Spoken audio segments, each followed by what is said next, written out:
एक बार की बात है। एक गांव में एक किसान रहता था। उस किसान को जानवर पालने का बहुत शौक था।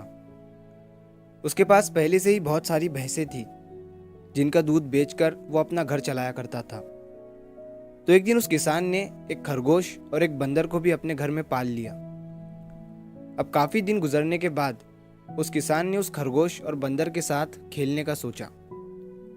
उस किसान ने अपने खेत में बहुत सारे छोटे छोटे गड्ढे कर दिए और फिर उन गड्ढों पर मिट्टी डालकर उन गड्ढों को बंद कर दिया और किसी एक गड्ढे में उस किसान ने एक गाजर को छुपा दिया। अब उस किसान ने खरगोश और बंदर को उस गाजर को ढूंढने के लिए कहा।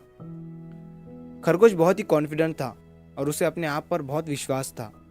उसने एक एक गड्ढे को खोदना शुरू किया और गाजर ढूंढने लगा।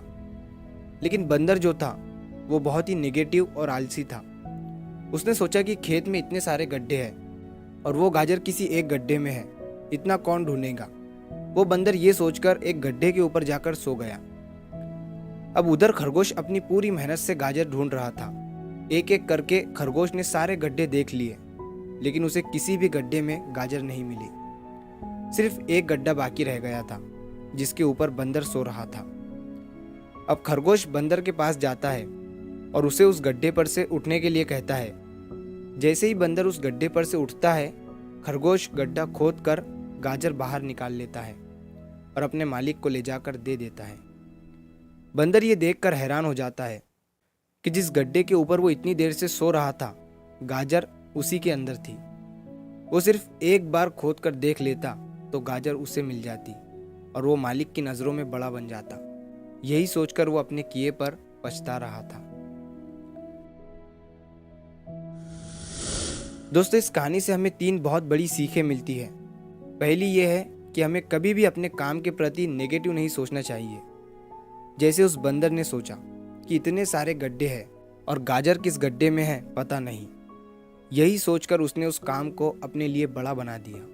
और दूसरी सीख हमें इस कहानी से ये मिलती है कि हमें एटलीस्ट कोशिश भी तो करनी चाहिए, क्योंकि हम जब तक कोशिश नहीं करेंगे किस्मत भी हमारा साथ नहीं देंगी।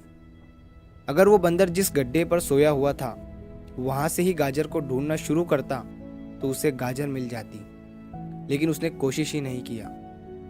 और तीसरी सीख हमें इस कहानी से ये मिलती है कि हमें जल्दी हार नहीं माननी चाहिए। अब हमें नहीं पता कि हमें अपने काम में कौन से साल में कामयाबी मिलेंगी। वो 2025 हो सकता है, 2030 हो सकता है या 2032 भी हो सकता है, लेकिन हमें कामयाबी तभी मिलेंगी जब हम पॉजिटिव सोच के साथ कोशिश करते रहेंगे और हार नहीं मानेंगे। तो अगर आप इस कहानी को और भी लोगों तक पहुंचाना चाहते हो तो इस वीडियो को लाइक करो ताकि YouTube इस वीडियो को और भी लोगों तक पहुंचाए। और अगर कहानी अच्छी लगी हो तो हमारे चैनल को सब्सक्राइब ज़रूर करिए। मिलता हूं मैं अगली बार इसी तरह की कहानी के साथ। तो सब्र करो, शुक्र करो और ज़िंदगी में आगे बढ़ो।